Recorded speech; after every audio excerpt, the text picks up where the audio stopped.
안녕하세요. 충영교회 새가족위원회 윤준식 목사입니다. 새가족위원회 양육과정에 오신 여러분들 환영하고 축복합니다. 오늘은 제2과 구세주 예수라는 주제로 오늘 말씀을 나누도록 하겠습니다. 지난주 시간에는 우리 하나님, 창조주이고 주권자이신 하나님에 대해서 말씀을 나누었는데요. 오늘은 구세주이신 우리 예수님이 어떠한 분이신지 한번 말씀을 나누어 보도록 하겠습니다. 우리 다 같이 교재를 한번 펴주시고요. 여는 글을 한번 같이 함께 읽어보도록 하겠습니다. 예수님은 2000년 전에 이 땅에 사셨던 분입니다. 그러나 그분이 누구신지에 대해서는 아직도 논쟁이 뜨겁습니다. 이슬람에서는 예언자의 한 사람으로, 또 유대교에서는 여전히 반역자로, 일반인들은 3대 성인 중 한 사람으로 여깁니다. 그러나 우리들은 그분이 우리의 구원자이시며 참 하나님이심을 믿습니다. 우리가 예수님이 누구신지 정확하게 알고 배우는 것은 정말 중요합니다. 왜냐하면 인간이 하나님께로 나아가는 유일한 길은 바로 예수 그리스도이시기 때문입니다. 예수님을 믿지 않거나 그분을 모르는 사람에게는 구원이 없습니다. 오늘 말씀에 모든 것이 이 여는 글에 다 담겨져 있는 것 같습니다. 유일한 하나님께로 나아갈 수 있는 길이신 예수님, 그 예수님이 어떠한 분이신지 우리 한번 탄생 배경부터 살펴보도록 하겠습니다. 여러분들 탄생하셨을 때 누군가 여러분들을 태어날 것이다 이렇게 예언해 주셨고, 여러분들의 삶이 예언되어져 있어서 그 예언대로 살아가셨던 분이 있으십니까? 주위에 그런 분이 있으십니까? 아마 그런 사람은 없을 것입니다. 하지만 단 한 사람 있다라고 말할 수 있는데요. 바로 예수님이시죠. 그 예수님, 전생애가 예언을 받고 출생하여서 예언대로 살아간 사람이라는 것이죠. 예수님은 구약 성경에서 약 365가지 이상의 예언에 따라서 출생하셨고요. 예언대로 사셨고요. 예언대로 죽으셨고 예언대로 부활하셨습니다. 그것에 대해서 우리 한번 자세하게 살펴보면 좋을 것 같은데요. 예수님이 어디에서 출생하신다고 예고되었고 어디에서 태어나셨습니까? 한번 말씀을 보겠습니다. 미가 5장 2절 말씀을 보면 베들레헴 에브라다야 너는 유다 족속 중에 작을지라도 이스라엘을 다스릴 자가 내게서 내게로 나올 것이라. 미가서에서 예언이 되어져 있었고요. 누가복음 2장 4절 7절 말씀을 보면요. 요셉도 다윗의 집 족속이므로 갈릴리 나사렛 동네에서 유대를 향하여 베들레헴이라 하는 다윗의 동네로 그 약혼한 마리아와 함께 호적하러 올라가요. 그곳에서 예수님이 태어나게 되죠. 탄생부터 예언과 예언의 성취로 이루어지고 있습니다. 예수님은 어떻게 잉태되셨습니까? 이사야 7장 14절에 예언이 되셨고요. 마태복음 1장 18절에서 성취가 되었습니다. 처녀가 잉태하여 아들을 낳을 것이다. 이 예언대로 마리아가 요셉과 약혼을 하였습니다. 그런데 둘은 동침하지 않았는데 마리아가 성령으로 잉태하게 된 것입니다. 그래서 요셉이 어떻게 하죠? 마리아와 조용히 끊으려고 하였습니다. 그런데 천사가 요셉에게 나타나서 모든 것을 다 말해주고 요셉이 그것을 믿게 되죠. 그래서 함께 이제 호적하러 베들레헴으로 가게 됩니다. 그래서 마리아를 통해서 예수님이 탄생하게 되는 것이죠. 예수님의 유년 시기는 어땠습니까?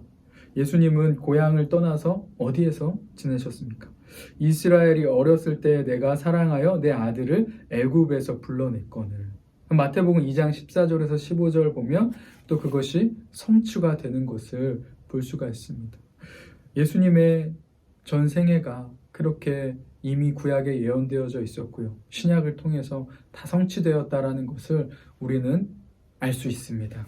예수님의 생애, 예수님은 이 땅에 오셔서 어떤 일을 하시기 시작했습니까? 마태복음 9장 35절에서 36절 말씀입니다. 예수께서 모든 도시와 마을에 두루 다니사 그들의 회당에서 가르치시며 천국 복음을 전파하시며 모든 병과 모든 약한 것을 고치시니라. 무리를 보시고 불쌍히 여기시니 이는 그들이 목자 없는 양과 같이 고생하며 기진함이라. 예수님께서는요, 온 마을을 돌아다니시면서 가르치시고 천국 복음을 전파하셨어요. 약한 사람은 또 치료해 주셨다라는 것이죠. 무리들을 불쌍히 여기시고요. 많은 기적들도 일으켜 주셨다라는 겁니다. 왜냐하면 이 복음을 전하기 위해서였죠. 우리 주님은 이곳저곳 돌아다니시면서 복음을 전하시고 귀신을 내어 쫓으셨습니다. 그리고 또 뭐죠? 제자를 양육하셨다라는 겁니다. 요한복음 13장 14절에서 15절 보면 내가 주와 또는 선생이 되어 너희 발을 씻었으니 너희도 서로 발을 씻어주는 것이 옳으니라. 내가 너희에게 행한 것 같이 너희도 행하게 하려 하여 본을 보였노라. 우리 예수님께서는 섬김의 본이 되어주셨습니다. 제자들을 섬기면서 제자들이 이와 같이 섬기는 자가 되기를 원하며 제자들을 양육하셨습니다. 가르치고 전파하고 또 치유하고 전하고 섬기는 제자 삼는 이러한 일들을 예수님께서는 하셨다라는 것이죠.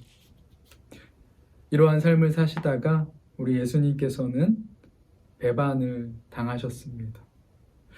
이건 역시 예언대로 있었던 내용입니다. 스가랴 11장 12절에서 13절 말씀에 내가 그들에게 이르되 너희가 좋게 여기거든 내 품삯을 내게 주고 그렇지 아니하거든 그만두라. 그들이 곧 은 30개를 달아서 내 품삯을 삼은지라. 여호와께서 내게 이르시되. 스가랴 13장 6절 어떤 사람이 그에게 묻기를 내 두 팔 사이에 있는 상처는 어찌 됨이냐 하면 대답하기를 이는 나의 친구의 집에서 받은 상처라 하니라. 가장 가까운 사람이 상처를 입히고 또 은 30에 팔 것임을 예언을 하였고요. 그대로 성취가 됩니다. 예수님의 제자 중 가룟 유다가 대제사장들에게 은 30을 주고 예수님을 팔아 넘기게 됩니다. 예수님은 이미 이 제자의 배반을 아셨습니다. 하지만 피하지 않고 그 배반을 그대로 당하셨습니다. 여러분, 우리가 이렇게 예수님을 배반하고 있지는 않은지 한번 생각해 보았으면 좋겠습니다. 예수님을 인정하지 않으려고 하고 예수님 뜻대로 순종하지 않으려고 하는 그러한 삶은 성경은 죄라고 말합니다. 그리고 예수님을 배반하는 것이라고 말하고 있습니다. 여러분, 예수님을 배반하는 것, 예수님께 순종하지 않는 것, 이것이 바로 죄이고요. 죄의 결과는 무엇입니까? 바로 사망이죠. 로마서 1장 21절, 25절 말씀, 또 로마서 3장 23절 말씀, 로마서 6장 23절 말씀, 히브리서 9장 27절 말씀을 여러분들 한번 천천히 읽어보시고 묵상해 보셨으면 좋을 것 같습니다. 우리는 다 죄인입니다. 그래서 우리는 다 하나님을 또 우리 예수님을 배반하였던 자들이라는 것이죠. 다음 여러분 로마서 1장 29절에서 32절 말씀을 보면서 이 많은 죄들 가운데 나는 어떠한 죄가 많은지 한번 곰곰이 묵상해 보셨으면 좋겠어요. 불의와 추악, 탐욕, 악의, 시기, 살인, 분쟁, 사기, 악독, 수근수근하는 것, 비방하는 것, 하나님을 미워하는 것, 능욕하고 교만한 것, 자랑하고 악을 도모하고 부모를 거역하고 우매하고 배악하고 무정하고 무자비하고 여러분 이러한 사람들 하나님께서는 사형에 해당한다 라고 말하고 있습니다. 죄의 삭은 사망이에요. 사람은 하나님의 형상대로 창조된 영적인 존재이죠.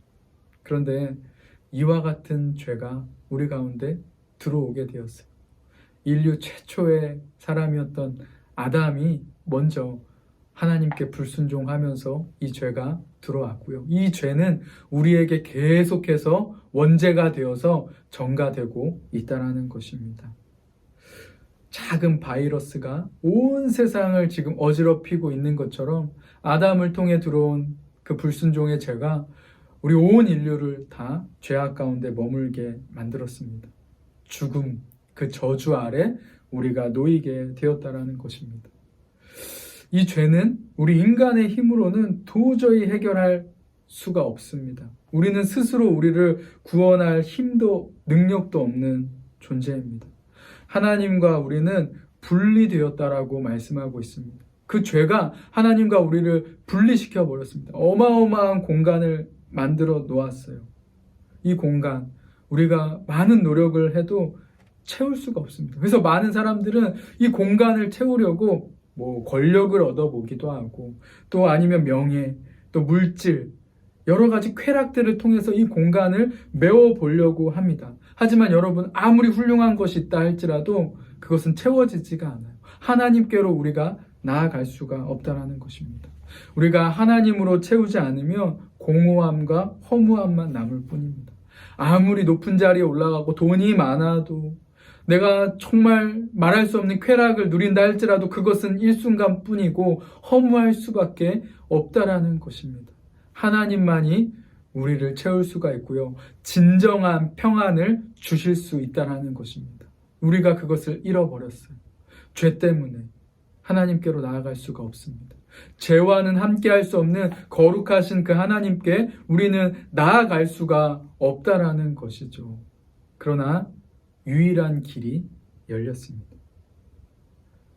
많은 종교들, 많은 또 여러 가지 방법들 다 사용해도 하나님께 갈 수 없는데 유일한 길이 열렸다라는 거예요. 바로 하나님이 계획하신 것이죠. 하나님이 스스로 이 땅에 오셨다라는 겁니다. 사람의 몸을 입고 오셨어요. 바로 예수 그리스도이시죠.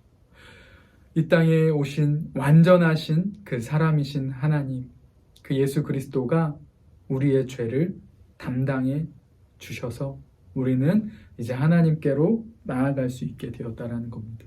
그 내용에 대해서 여러분 우리 한번 이제 자세히 살펴보도록 하겠습니다. 예수님의 죽으심입니다.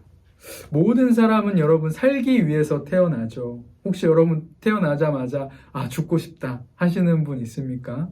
아마 그런 분들은 없을 것 같습니다. 다 살아가려고 하는 거예요. 어떻게 해서든지 살아보려고 하죠. 근데 우리 주님은 생애의 목적이 죽음에 집중되어져 있다는 거예요. 예수님의 죽음의 목적은 무엇일까요? 이사야 53장 4절에서 6절입니다.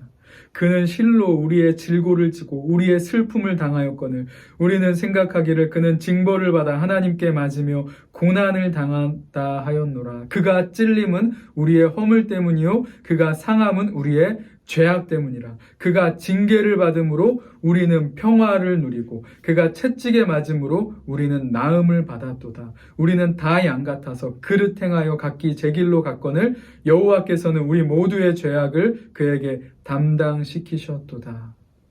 여러분, 우리의 죄 때문에 우리 주님은 죽으시러 오셨다는 겁니다. 우리의 죄를 대신 담당하시려고. 그러지 않고서는 우리의 죄가 해결될 수 없기 때문입니다. 죄인이 죄인을 사할 수가 없습니다. 죄가 없으신 분이 이 땅에 오셔야 돼요. 아무리 우리가 많은 짐승을 잡아서 그 재물에게 우리의 죄를 전가시킨다 할지라도 그것은 일순간 뿐이에요. 우리는 완전한 존재가 필요합니다. 바로 그 완전하신 분이 예수님이에요. 온전히 사람이시고 온전히 하나님이신 죄가 없으신 하나님 예수 그리스도만이 우리의 죄를 대신하실 수 있는 것이죠. 그리스도께서 우리를 죽으심으로 하나님께서 우리에 대한 자기의 사랑을 확증하셨느니라. 하나님이 우리를 너무나도 사랑하셔서 자기 아들을 우리에게 보내주셨습니다. 그리고 십자가에 달려 죽이셨습니다. 이것만큼 큰 사랑이 어디 있겠습니까? 예수님은 이미 자신의 죽음을 제자들에게 수도 없이 가르쳐 주셨습니다. 그러나 제자들은 이것을 알지 못했죠. 예수님이 죽으셔야 할 이유에 대해서 제자들에게 계속 말씀하셨죠.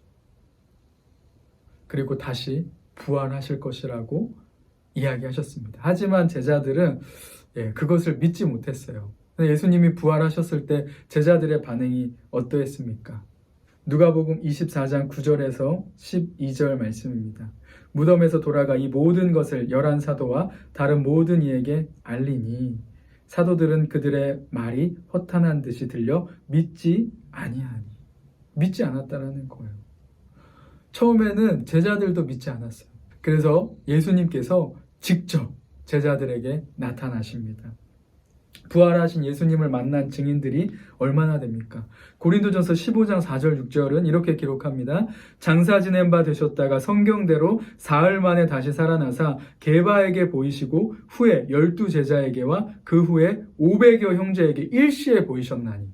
여러분, 수많은 증인이 있었다라는 거예요. 예수님이 부활하신 사건은 누군가 상상으로 써낸 것이 아니고 이렇게 꾸며낸 이야기가 아니라는 것입니다. 직접 객관적인 사실이라는 것을 성경은 우리에게 분명하게 말씀해 주고 있습니다. 객관적인 사실이라는 결정적인 증거는 무엇이냐? 바로 이 제자들의 변화된 모습이 아니겠습니까? 예수님의 부활을 이 제자들이 보지 못했다면, 직접 체험하지 못했다면 이 믿지 못했던 제자들이 그렇게 예수 그리스도를 전하려고 자신의 목숨을 내걸을 수 있었을까요? 그럴 수 없었다라는 것입니다.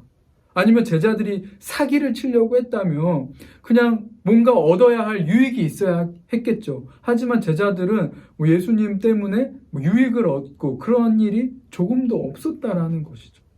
정말 다시 부활하신 예수님, 우리의 죄를 위해서 죽으셨다가 다시 부활하신 그 예수님, 하나님이신 그 예수님을 정말 이 제자들은 경험하였고 직접 목도했기 때문에 순교의 삶을 살아갈 수 있었다라는 것입니다. 그래서 어떤 권세자들이 명령해도 이 제자들은 예수님의 부활을 증거하는 것을 조금 더 꺼려하지 않았다라는 것이죠. 담대하게 선포하였습니다. 우리가 보고 들은 것을 말하지 아니할 수 없다.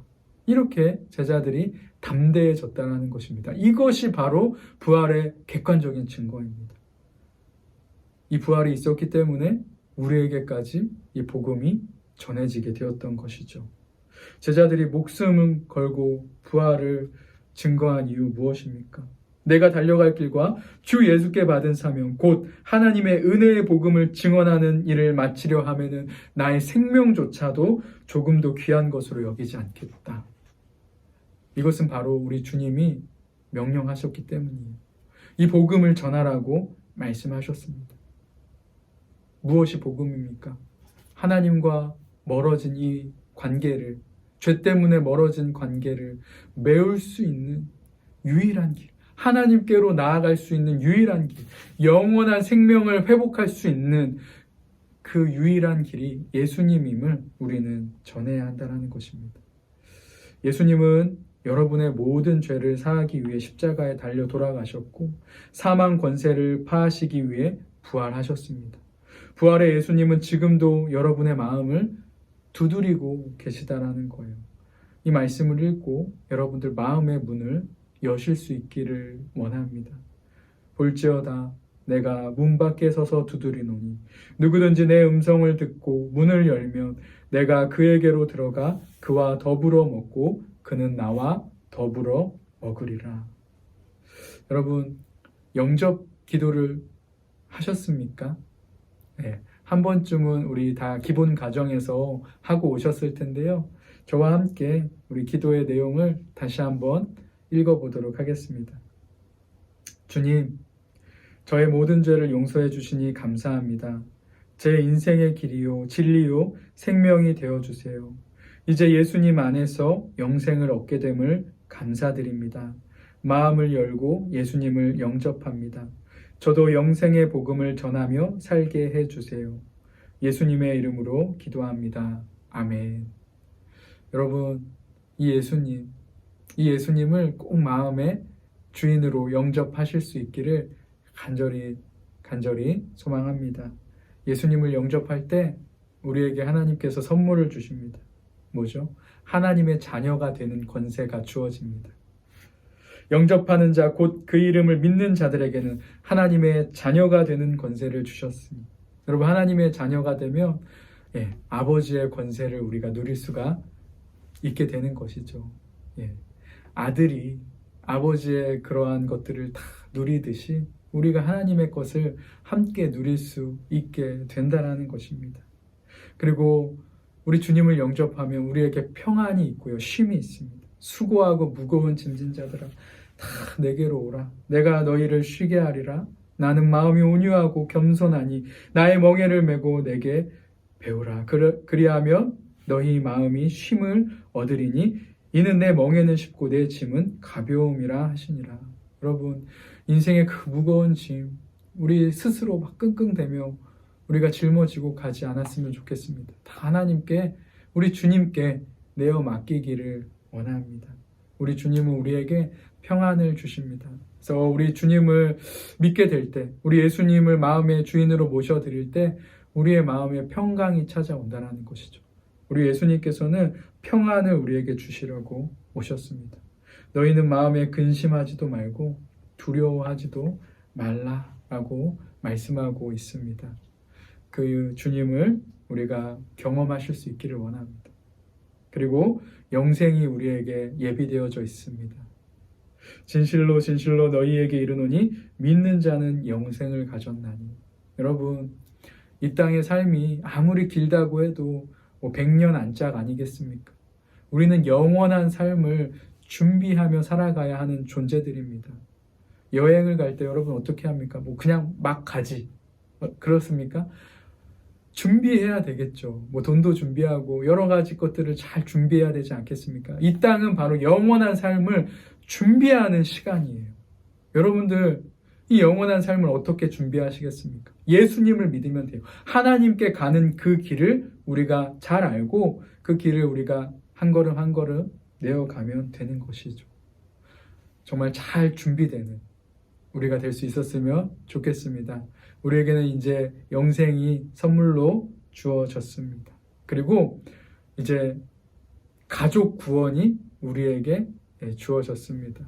구원받는다라는 건 너무나도 복된 일이죠. 근데 혹시 여러분들 가운데 아직 가족 가운데 예수님을 알지 못하는 분들이 있다면 여러분 때문에 그 가족이 구원을 받을 수 있을 것이라고 믿습니다. 여러분, 예수를 믿으면 나뿐만 아니라 우리 가정이 다 구원을 받게 되어져 있습니다.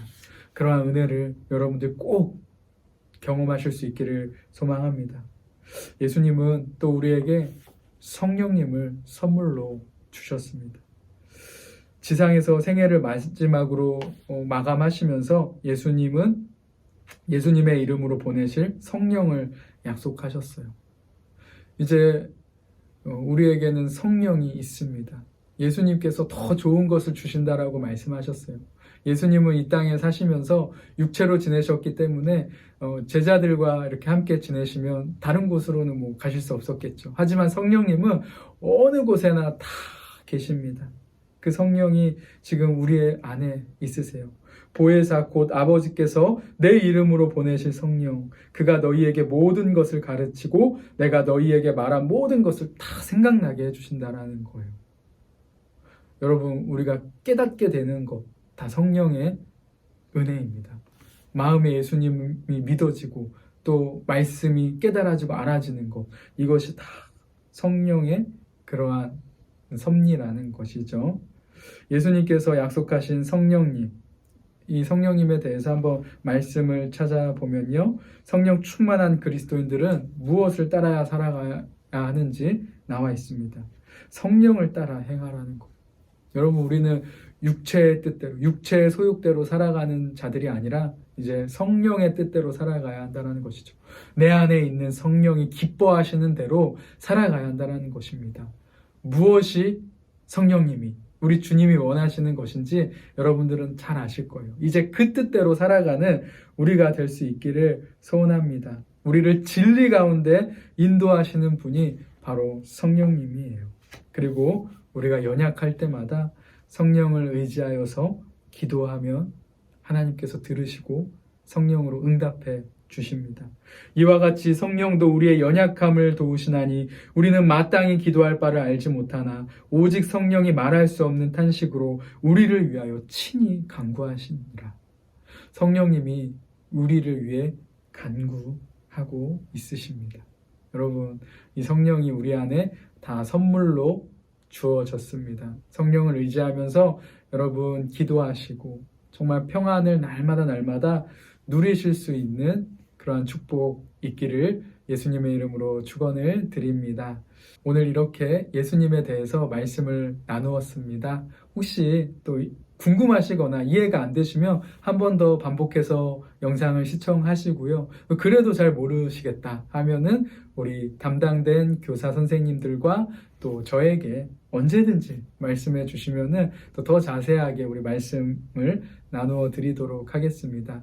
또 우리 교재에 나와 있는 성경 구절들 하나하나 꼼꼼하게 또 읽어보시고 맺는 글과 또 좋은 글들 하나하나씩 또 찾아서 읽으시면은 좋을 것 같습니다.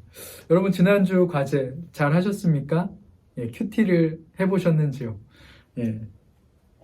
이번 주 과제도 큐티 하기입니다. 날마다 우리 말씀을 가까이 하고 묵상하는 우리 양육과정의 성도님들 될 수 있었으면 좋겠고요. 한번 나는 예수님을 어떻게 영접했는지 간증, 한번 자기 소감을 써보라는 것인데요. 전에는 내가 이러했는데 예수님을 믿고 나서 좀 이러한 삶이 되었던 것 같습니다. 변화된 부분을 한번 적어보시고 앞으로 그럼 나는 이와 같은 삶을 살고 싶습니다. 이렇게 간증문을 써보는 것이죠. 전에는 제가 참 이랬는데 예수님을 어떻게 해가지고 믿게 돼서 이렇게 변화가 되었습니다. 앞으로는 이렇게 살고 싶습니다. 이렇게 간증문을 한번 적어보시고요. 오늘도 성구 암송이 있습니다. 우리 사도행전 4장 12절 말씀. 다른 이로서는 구원을 받을 수 없나니 친히 사람 중에 구원을 받을 만한 다른 이름을 우리에게 주신 일이 없음이라 하였더라. 여러분, 이 말씀 암송하지 못하셔도 됩니다. 하루에 한 번씩 꼭 읽어보시고요. 마음속 깊이 새기실 수 있으면 좋겠습니다. 이렇게 우리 오늘 2과의 내용을 여기서 마치도록 하겠습니다. 함께 해주셔서 너무나도 감사를 드립니다. 다음 주 3과로 만나도록 하겠습니다.